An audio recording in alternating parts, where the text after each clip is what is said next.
नमस्कार मंडळी. पहाटे 3 ते 5च्या दरम्यान लघवी करणाऱ्यांसाठी उठणाऱ्यांना सर्वांना हे रहस्य धक्का देईल. मित्रांनो, तुम्ही कधी लक्षात घेतले आहे का की तुम्ही पहाटे 3 ते 5च्या दरम्यान का उठता? तुम्हालाही दररोज यावेळी उठल्यानंतर अस्वस्थ वाटते का? किंवा तुम्हाला विनाकारण शौचालयात जावे लागते का? तर आता सावधगिरी बाळगा, कारण ही सामान्य घटना नाही. ही विश्वाची खूण आहे, जी शांत असतानाही तुमच्याशी बोलत आहे. आणि आज पूज्य महाराजांनी उघड केलेले रहस्य तुमच्या पाठीला थंडी वाजवेल. आणि शेवटी या अमृत वेळेत तुम्हाला काय जागे करत आहे? कोणते देव तुम्हाला त्यांची उपस्थिती जाणवू देऊ इच्छितात? हे येणाऱ्या काही चांगल्या बातमीचे लक्षण आहे की गंभीर इशारा? एखादी उच्च शक्ती तुम्हाला बोलावत आहे की तुमच्या आयुष्यात असे काही वळण येणार आहे ज्यांची ब्रह्मांड पूर्वसूचना देऊ इच्छिते? हा योगायोग नाही, हे चिन्ह दैवी रहस्यमय आणि अत्यंत शक्तिशाली आहे.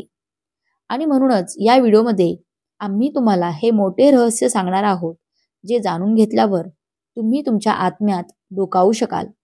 आणि यावेळी तुमचा आत्मा कोणत्या ऊर्जेशी जोडला आहे हे जाणून घ्या. व्हिडिओमध्ये अजून पुढे जाण्याआधी माझी तुम्हाला एक छोटीशी विनंती आहे की कृपया व्हिडिओ शेवटपर्यंत पहा. ही माहिती खूपच मौल्यवान आहे, म्हणून अजिबात चुकू नका आणि व्हिडिओ इतर लोकांसोबत शेअर करा, जेणेकरून इतर लोकांनाही त्याचा फायदा होईल. आणि मित्रांनो, व्हिडिओला एक सुंदर लाईक नक्की करा आणि चॅनेलवरती नवीन असाल तर सबस्क्राईब करा आणि बाजूच्या बेल आयकॉनलाही प्रेस करा, जेणेकरून तुम्हालाही अशी माहिती लवकरात लवकर मिळेल. आणि कमेंट बॉक्समध्ये जय महालक्ष्मी असे नक्की लिहा. मित्रांनो, पहा, गोष्ट अशी आहे की आमचे काम सल्ला देणे आहे. आम्ही फक्त सल्ला देऊ शकतो.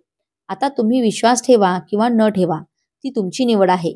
पण मित्रांनो, मी एक गोष्ट नक्कीच सांगेन की जर तुम्ही त्यावर विश्वास ठेवला तर तुमची बोट नक्कीच पार पडेल. हा व्हिडिओ शेवटपर्यंत पाहिल्यानंतर तुम्हाला कोणत्याही प्रकारच्या समस्येचा सामना करावा लागणार नाही. बाकी सर्व काही तुमची निवड आहे. तुम्ही स्वतः खूप जाणकार आहात. आता फार जास्त न बोलता व्हिडिओला सुरुवात करूया. मित्रांनो, पहाटे 3 ते 5 वाजेपर्यंतचा काळ हा एक रहस्यमय काळ आहे. पहा मित्रांनो, पहाटे 3 ते 5 वाजेपर्यंतचा काळ हा सामान्य घड्याळाचा टिकटिक नाही. हे असे क्षण आहेत जेव्हा संपूर्ण विश्वात कंपन सुरू होतात. यावेळी विश्वातील सर्व देवी देवता, भूत, आत्मे आणि दैवी शक्ती जागृत होतात.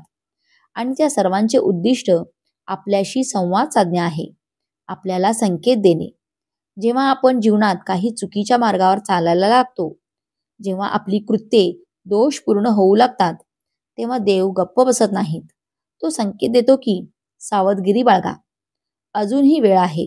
आणि जेव्हा आपण काही चांगले कर्म करतो, जेव्हा आपले हृदय खरे असते, तेव्हा देवता आनंदी होतात. आपले कुटुंब देवता, आपले पूर्वज आपल्याला सांगू इच्छितात की आपण योग्य मार्गावर आहोत. आशीर्वाद तुमच्या सोबत आहेत. आणि या सर्व संकेतांसाठी एक माध्यम तयार झाले आहे.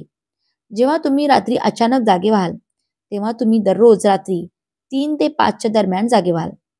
जेव्हा समजून घ्या की एखादी शक्ती तुम्हाला जागे करत आहे. काही संदेश तुमची वाट पाहत आहेत. कधी कधी हा संकेत स्वप्न असतो, कधी कधी एक विचित्र अस्वस्थता, आणि कधी कधी अशी भावना जी शब्दात वर्णन करता येत नाही. आता प्रश्न पडतो की हे संकेत कोणाचे आहेत? देवाचे, तुमच्या पूर्वजांचे, की इतर कोणत्याही अदृश्य शक्तीचे? आणि सर्वात महत्त्वाचे म्हणजे तुम्ही हे संकेत समजू शकता का की तुम्ही त्याकडे दुर्लक्ष करत आहात?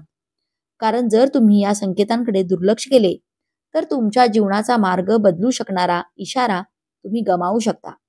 पहाटे 1 ते 2च्या दरम्यान जागे होणे हे भूतांचे लक्षण आहे. सावधगिरी बाळगा. मित्रांनो, जर तुम्ही पहाटे 1 ते 2च्या दरम्यान जागे झालात तर हा एक साधा योगायोग नाही, तर एक इशारा आहे. एक अतिशय गंभीर इशारा आहे. कारण या वेळेत भूत, पिशाच आणि नकारात्मक शक्ती जागे होतात. या वेळेत जेव्हा संपूर्ण जग गाढ झोपेत असते, तेव्हा अंधाराच्या शक्ती पृथ्वीवर फिरतात. आणि ज्या घरात ऊर्जा कमकुवत असते किंवा कर्म सर्वांमध्ये काही दोष असतो, अशा घरात प्रवेश करण्याचा प्रयत्न करतात. जर तुम्ही देखील यावेळी वारंवार जागे होत असाल तर समजून घ्या की कोणीतरी भूत, एखादी अदृश्य शक्ती तुम्हाला हानी पोहोचवण्याचा प्रयत्न करत आहे. किंवा तुम्हाला काहीतरी सांगू इच्छित आहे. हे तुमच्या आयुष्यात एक मोठेच संकट येण्याचे लक्षण आहे. तुमच्या कुटुंबाला, मुलांना किंवा संपत्तीला धोका असू शकतो. तुमचे सर्व काम अचानक अडकू शकते किंवा बिघडू शकते. आणि हे सर्व कारण म्हणजे एक शक्ती तुमच्या आयुष्यात हस्तक्षेप करू इच्छिते. पण घाबरू नका. प्रत्येक अंधारामागे एक रक्षक असतो आणि यावेळी तुमचा रक्षक श्री हनुमानजी आहेत. म्हणून जेव्हा जेव्हा तुम्ही रात्री 1 ते 2च्या दरम्यान यावेळी जागे व्हाल तेव्हा घाबरू नका. डोळे बंद करा आणि मनात फक्त एकच मंत्र म्हणा, ओम हनुमते नमः.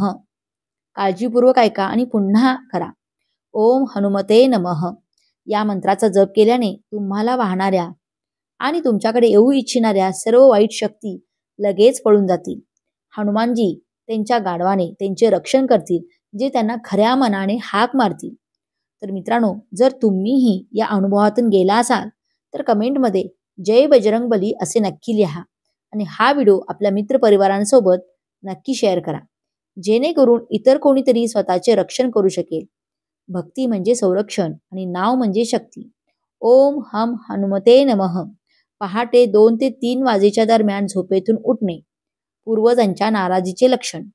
आता पुढील गोष्ट काळजीपूर्वक ऐका मित्रांनो, कारण ही गोष्ट खूप खोल, खूप गंभीर आणि खूप महत्त्वाची आहे. जर तुम्ही पहाटे 2 ते 3 वाजेच्या दरम्यान जागे होत असाल तर हे सामान्य लक्षण नाही. हे तुमच्या पूर्वजांचे दुःखद आवाहन आहे. हो मित्रांनो, ही अशी वेळ आहे जेव्हा तुमच्या पूर्वजांचे दरवाजे तुमच्याशी संवाद साधण्यासाठी उघडतात. जर यावेळी तुमची झोप वारंवार खंडित होत असेल तर समजून घ्या की तुमचे पूर्वज रागावले आहेत. हो, कदाचित तुम्ही जाणून बुजून किंवा न कळत असे काही कृत्य केले असेल ज्यामुळे त्यांना वेदना झाल्या असतील, ज्यामुळे त्यांचा आत्मा अस्वस्थ होतो. आणि जेव्हा पूर्वज अस्वस्थ होतात तेव्हा जीवनाची शांती हिरावून घेतली जाते. मग तुम्ही कितीही धावपळ केली तरी आनंद तुमच्या जवळ येत नाही. कारण जेव्हा पितृदोष येतो तेव्हा केवळ संपत्ती जात नाही, तर तुमचे शरीरही आजारांचे घर बनते. कुटुंबात कलह वाढतो, नातेसंबंध तुटू लागतात. जणू काही घरावर काही अदृश्य ओझे पसरते आणि सर्व आनंद हळूहळू निघून जातो. पण या चिन्हांकडे दुर्लक्ष करू नका, कारण ते एक इशारा आणि तुमच्या पूर्वजांना शांत करण्याची संधी देखील आहे. तुमच्या आयुष्यात पुन्हा प्रकाश भरण्यासाठी तर आता प्रश्न असा आहे की यावर उपाय काय आहे. काळजीपूर्वक ऐका. जर तुम्हाला खरोखरच तुमच्या पूर्वजांच्या आत्म्याला शांती द्यायची असेल तर काही खास कामे तुम्ही करायला हवीत. नंबर 1, दर गुरुवारी किंवा गरजेवेळी अमावस्येच्या दिवशी कुत्र्याला भाकरी खायला द्या. नंबर 2, माशांसाठी पिठाचे गोळे बनवा आणि ते पाण्यात टाका. हे तुमच्या अज्ञात कर्माचे प्रायश्चित करेल.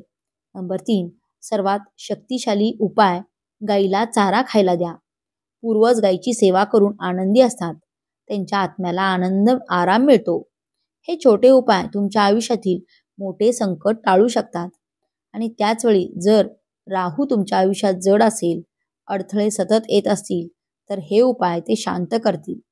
तुमच्या पूर्वजांनाही आनंद मिळेल, त्यांच्या आत्म्याला शांती मिळेल आणि त्या बदल्यात तुमच्या आयुष्यात पुन्हा आनंद, समृद्धी आणि संतुलन परत येईल. पहाटे 3 ते 4 वाजेपर्यंत उठणे हे कुटुंब देवतांच्या नाराजीचे लक्षण आहे. आता पुढची गोष्ट काळजीपूर्वक ऐका, कारण आता आपण त्या वेळेबद्दल बोलणार आहोत जो सर्वात रहस्यमय आणि सर्वात इशारा देणारा आहे. जर तुम्ही पहाटे 3 ते 4 वाजेपर्यंत वारंवार जागे होत असाल तर आता तुम्हाला फक्त सतर्क राहावे लागणार नाही, तर खूपच सतर्क राहावे लागेल. कारण हीच वेळ आहे जेव्हा तुमचे कुटुंब देवता तुमच्याशी संवाद साधण्याचा प्रयत्न करत आहेत. हो मित्रांनो, तीच कुटुंब देवता जिच्या सावलीत तुमचा संपूर्ण वंश बलिदान दिला जातो. तीच कुलदेवी जिच्या आशीर्वादाने तुमचे घर वसते, तुमची संतती वाढते, तुमचे आयुष्य पुढे जाते. जेव्हा तीच शक्ती तुमच्यावर रागावते तेव्हा आयुष्यातील प्रत्येक गोष्ट एक एक करून तुटू लागते. यावेळी जेव्हा तुम्ही जागे व्हाल तेव्हा हे लक्षण आहे की तुम्ही तुमच्या कुलदेवतेला कुठेतरी विसरला आहात. असे बरेच लोक आहेत जे कुलदेवीची पूजा करत नाहीत किंवा त्यांची आठवणही करत नाहीत. ते कधीही त्यांच्या चित्रापुढे नतमस्तक होत नाहीत आणि नंतर नकळत ते स्वतःच्या मूळ स्तोत्रावर रागावतात. कुलदेवता रागावल्यावर आयुष्यात काय घडू लागते? घरात अनावश्यक भांडणे होतात, कुटुंबात अशांतता पसरते, मुलांचे आरोग्य पुन्हा पुन्हा बिघडते, मुलींचे लग्न अडकते, व्यवसाय ठप्प होतो, नोकऱ्या पुन्हा पुन्हा जातात आणि सर्वात धोकादायक गोष्ट म्हणजे एक विचित्र सावली प्रत्येक काम थांबवते. हे सर्व संकेत आहेत की तुमचा कुलदेवता तुम्हाला काहीतरी सांगत आहे. जर ते तुम्हाला रात्री 3 ते 4च्या दरम्यान जागे करत असतील आणि तेही संपूर्ण विश्व शांत असेल, तर आता तुम्ही काय करावे यावर उपाय काय आहे? नंबर 1. पौर्णिमेच्या दिवशी तुमच्या घरात किंवा तुमच्या कुलदेवतेच्या ठिकाणी धूप, दिवा आणि फुलं अर्पण करा. नंबर 2. जर तुम्हाला तुमचा कुलदेवता कोण आहे हे माहीत नसेल, तर तुमच्या घरातील वडीलधाऱ्यांना विचारा. त्यांची माहिती घ्या आणि भक्तीने त्यांचे स्मरण करायला सुरुवात करा. नंबर 3. जर साप किंवा नागदेवता तुमचा कुलदेवता असेल, तर नागपंचमीच्या दिवशी त्यांची पूजा, त्यांना दूध अर्पण करा आणि मनापासून क्षमा मागा. लक्षात ठेवा, जेव्हा कुलदेवता प्रसन्न असते, तेव्हा केवळ एकाच व्यक्तीचेच नव्हे, तर संपूर्ण कुटुंबाची प्रगती होते. पहाटे 4 ते 5च्या दरम्यान जागे होणे हे एक शुभचिन्ह आणि ब्रह्ममुहूर्त आहे. आणि आता मित्रांनो, सर्वात शुभचिन्हाबद्दल बोलूया. आता येणारी वेळ पहाटे 4 ते 5 वाजेपर्यंत आहे. जर तुम्ही या वेळेत जागे झालात, मग ते कोणत्याही कारणाने असो, लघवीची इच्छा असो, अचानक झटका असो किंवा कोणत्याही कारणाशिवाय असो, तर घाबरू नका, हसा, आनंदी राहा. कारण हे एक लक्षण आहे की विश्वातील शक्ती आता तुमच्या बाजूने आहे. हा ब्रह्ममुहूर्ताचा काळ आहे, जेव्हा पृथ्वीवर सर्वात पवित्र ऊर्जा सक्रिय असते. देवऋषी, तपस्वी आणि साधक सर्वजण त्यांच्या साधनेसाठी हा काळ निवडतात. आणि जर यावेळी तुमचे डोळे उघडत असतील, तर असे समजा की देव स्वतः तुम्हाला जागे करत आहेत. हा एक संकेत आहे की तुमचा चांगला काळ सुरू होणार आहे. देव तुमच्या कर्मावर खुश आहे आणि आता तुमच्या प्रगतीचा मार्ग उघडणार आहे. हा तो क्षण आहे जेव्हा देव स्वतः तुमच्याकडे येतो आणि शांतपणे म्हणतो, मी तुमच्या सोबत आहे. म्हणून या दिव्य क्षणात घाबरू नका. त्याऐवजी डोळे बंद करा आणि देवांचा देव महादेवांचे स्मरण करा. हळूहळू मंत्राचा जप करा. ओम नमः शिवाय. प्रत्येक जपाने तुम्हाला तुमच्या आत एक ऊर्जा उतरताना दिसेल, एक शांती, एक दिव्यता. जर तुम्ही हे समजून घेतले, तर हा काळ तुमच्या आयुष्यातील सर्वात मोठा संकेत बनू शकतो. कारण यावेळी जागे होणे ही नशिबाची गोष्ट नाही, तर मागील जन्मांच्या चांगल्या कर्माचे परिणाम आहेत. तर मित्रांनो, जर तुम्ही पहाटे 4 ते 5च्या दरम्यान जागे झालात, तर तो योगायोग मानू नका. हा तुमच्या दिव्य भागाचा पहिला दरवाजा आहे. प्रत्येक वेळी तुम्ही जागे होताच ओम नमः शिवाय मंत्राचा किमान 11 वेळा जप करा. नंतर पुन्हा शांतपणे झोपा. तुम्हाला दिसेल की तुम्ही वर्षानुवर्षे ज्याची वाट पाहत होता, ती सर्व लवकरच तुमच्या आयुष्यात येणार आहेत.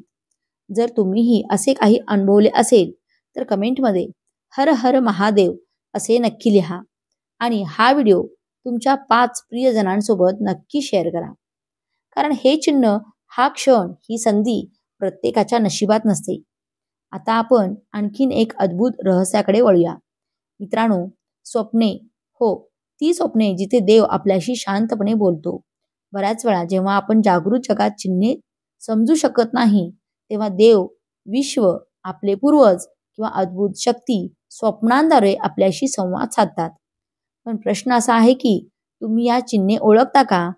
असे आहे की काही इशारा वारंवार मिळत आहे, पण तुम्ही ते फक्त एक स्वप्न समजून विसरता.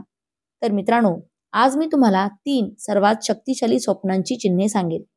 जर तुम्ही ती समजून घेतली, तर तुम्ही मोठी आपत्ती टाळू शकता किंवा मोठे भाग्य मिळवू शकता. स्वप्नात साप दिसला, तर जर तुम्हाला स्वप्नात साप दिसत असेल, तर ते चांगले लक्षण नाही. हे लक्षण आहे की तुमच्या भोवती नकारात्मक ऊर्जा किंवा लपलेले शत्रू सक्रिय होत आहेत. हे एक इशारा आहे की काही मोठे संकट, फसवणूक किंवा संकट तुमच्या आयुष्याकडे सरकत आहे. काय करावे? ताबडतोब जवळच्या नागदेवता किंवा नागदेवता मंदिरात जा.